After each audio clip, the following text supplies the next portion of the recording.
बढ़ते आगे, अल्मोड़ा में पिछले दिनों आई आपदा से जनजीवन पर बड़ा प्रभाव पड़ा है। वहीं सरकारी संपत्तियों को भारी नुकसान हुआ है। अल्मोड़ा की 11 विकास खंडों में सरकारी संपत्तियों का 56 करोड़ 30 लाख का नुकसान हुआ है, जिस पर जिला विकास अधिकारी ने कहा कि आपदा से सरकारी संपत्तियों को भारी नुकसान पहुंचा है, जिसका आंकलन विभाग कर रहे हैं।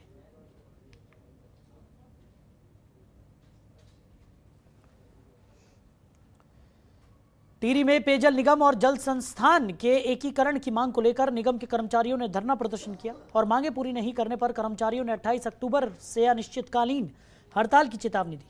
वहीं समिति के जिला संयोजक राजपाल राणा ने कहा कि निगम और जल संस्थान के एकीकरण की मांग लंबे समय से कर रहे हैं, लेकिन अभी तक उनकी मांगों पर ध्यान नहीं दिया गया।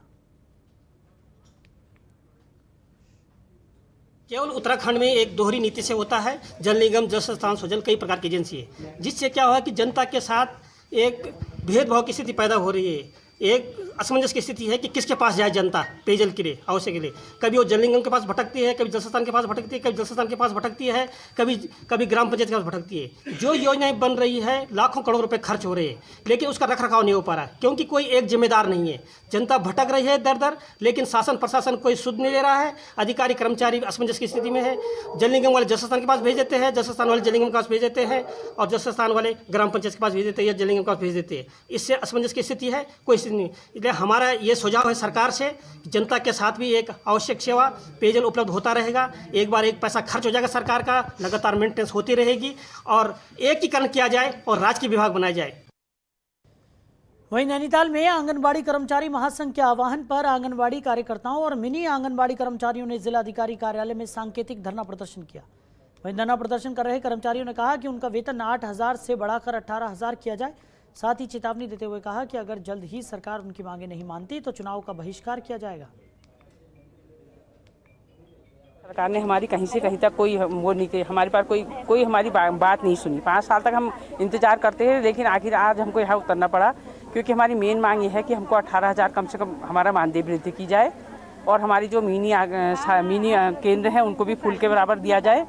और मेन मांग और दूसरा यह है, जनश्री योजना जो चली है उसका पूरा हमें भी लाभ मिलना चाहिए, जनश्री योजना का। और हमें जो भी काम बाहर से अन्यथा काम कराए जाए उसका हमको पेमेंट करें, लेकिन अन्यथा काम हमें पहले दे न जाए। हम सब काम हम करते हैं, उसका हमको पेमेंट कुछ नहीं मिलता।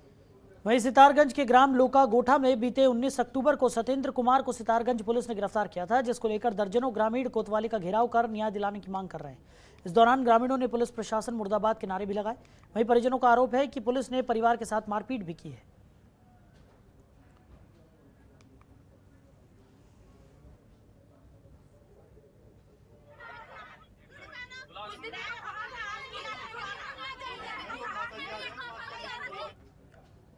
वहीं ऋषिकेश के भैरव कॉलोनी में सीवरेज की समस्याओं को हल करने के लिए विधानसभा अध्यक्ष प्रेमचंद अग्रवाल ने भैरव कॉलोनी क्षेत्र में पहुंचकर पेयजल निगम और जल संस्थान के अधिकारियों के साथ मुआयना किया और जर्मन सरकार के क्लाइमेट प्रूफिंग प्रोजेक्ट के तहत 462.93 करोड़ रुपए की लागत से 180 किलोमीटर में बिछने वाली सीवर योजना से जोड़ने के लिए अधिकारियों को निर्देश दिए। इस दौरान विधानसभा अध्यक्ष ने बताया, भैरव कॉलोनी, त्रिवेणी कॉलोनी और पंचवटी कॉलोनी में ढाल वाला प्रोजेक्ट से सीवर लाइन बिछाई जाना प्रस्तावित है।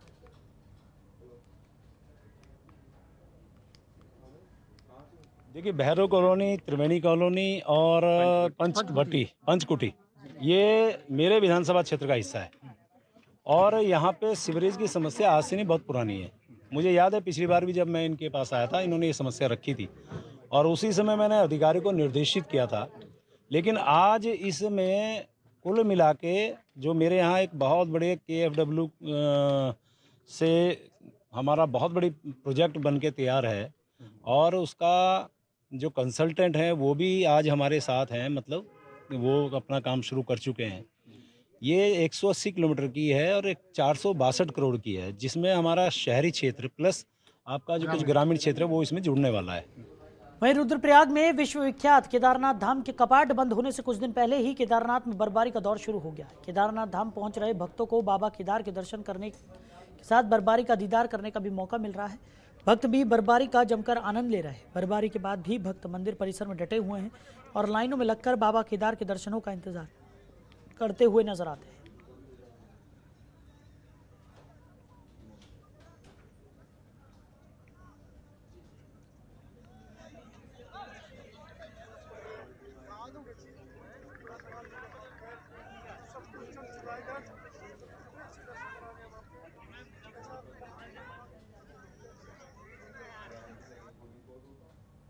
तो वहीं बद्रीनाथ धाम में मंगलवार को सीजन की पहली बर्फबारी हुई। अचानक बर्फबारी होने से बद्रीनाथ का मौसम एकाएक बदल गया। पहले नर नारायण पर्वत और नीलकंठ की चोटियों पर जमकर बर्फबारी हुई, उसके बाद धाम में भी बर्फबारी शुरू हो गई। धाम में बर्फबारी होने से वहां दर्शन करने पहुंचे श्रद्धालुओं में अलग ही उत्साह और जोश देखने को मिला। हालांकि बर्फबारी के बाद धाम में कड़ाके की सर्दी शुरू हो गई।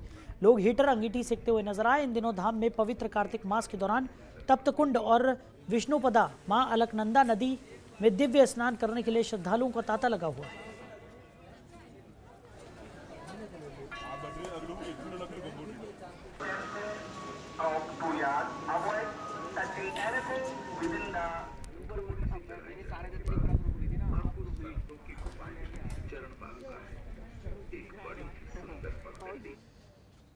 तो फिलहाल उत्तराखंड की खबरों में मेरे साथ इतना ही। आप बने रहिए और देखते रहिए जनतंत्र टीवी। नमस्कार। खबरों के निष्पक्ष विश्लेषण के लिए सब्सक्राइब करें Jantantra TV and press the bell icon. Never miss any update.